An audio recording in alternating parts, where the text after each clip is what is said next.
Morbi jail પ્રશાસન પર ગંભીર પ્રશ્નો ઉઠ્યા છે। જેલમાંથી સોશિયલ મીડિયામાં લાઈવનો વિડીયો વાયરલ થયો। કાચા કામના કેદીનો આ વિડીયો છે જે વાયરલ થઈ રહ્યો છે। બાબુ દેવા કનારા નામના કેદીનો વિડીયો વાયરલ થયો છે। કેદી પાસે મોબાઈલ કેવી રીતે પહોંચ્યો તે મોટો સવાલ ઊભો થઈ રહ્યો છે। કેદીઓને જેલમાં સુવિધા આપનાર કોણ છે તે પણ સવાલ છે।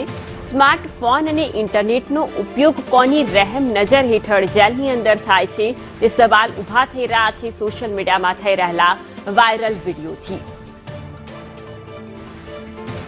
ઇન્સ્ટામાં લાઈવ વિડીયો સામે આવ્યો। મોરબી જેલનો આ વિડીયો છે જે સોશિયલ મીડિયામાં અત્યારે વાયરલ થયો છે અને વિડીયો વાયરલ થતાં જ અનેક સવાલો ઊભા થઈ રહ્યા છે। બાબુ દેવા જે કાચા કામનું કેદી છે અને જેલમાંથી જ તેમણે લાઈવ કર્યું હતું અને તે ઇન્સ્ટાગ્રામ પર પોસ્ટ પણ કરવામાં આવ્યું છે। ત્યારબાદ હવે અનેક પ્રતિક્રિયાઓ સામે આવી રહી છે। તો બીજી તરફ આ ઘટના બાદ સવાલો પણ ઊભા થઈ રહ્યા છે।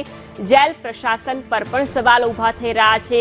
જેલની અંદર સ્માર્ટફોન અને તે પણ ઇન્ટરનેટની સાથે કોના દ્વારા આ કાચા કામના કેદી પાસે પહોંચાડવામાં આવ્યો તે સૌથી મોટો સવાલ છે।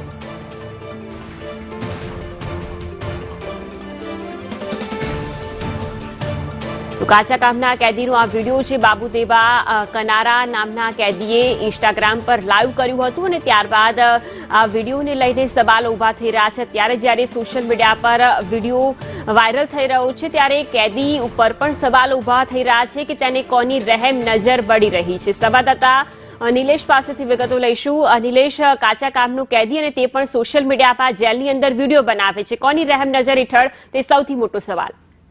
જે રીતે આપણે વાત કરીએ તો મોરબી સબજેલ અગાઉ પણ થોડા દિવસ પહેલા જ મોરબીના સબજેલમાંથી માવા પકડાયા હતા અને તેના લીધે જેલરની પણ બદલી થઈ હતી અને બીજા નીચેના સ્ટાફની પણ બદલી થઈ હતી ને હવે મોરબીના સબજેલમાંથી ઇન્સ્ટાગ્રામમાં લાઈવ થયાનો વિડીયો જે છે વાયરલ થયો છે। આરોપી બાબુ કનારા છે એ યુવતી સાથે દુષ્કર્મ અને આત્મહત્યાની દુષ્પ્રેરણાના ગુનામાં પણ સામેલ છે અને હૈદરાબાદમાં પણ લૂંટનો એની સામે ગુનો નોંધાયો છે। એટલે કે હાર્ડકોર ક્રિમિનલ કહી શકાય તેવા લોકો જેલમાંથી જો આરામથી જો ઇન્સ્ટાગ્રામ ઓપરેટ કરી શકતા હોય તો સબજેલની સ્થિતિ શું છે અને કયા પ્રકારની સલામતી છે આની સામે સૌથી મોટો સવાલ છે। અને અત્યારે જે રીતે આ વિડીયો વાયરલ થયો છે તેને લઈને હવે મોરબી સબજેલ ફરી એકવાર ચર્ચામાં આવી છે। જી બિલકુલ, આભાર નિલેશ તમામ વિગતો બદલ।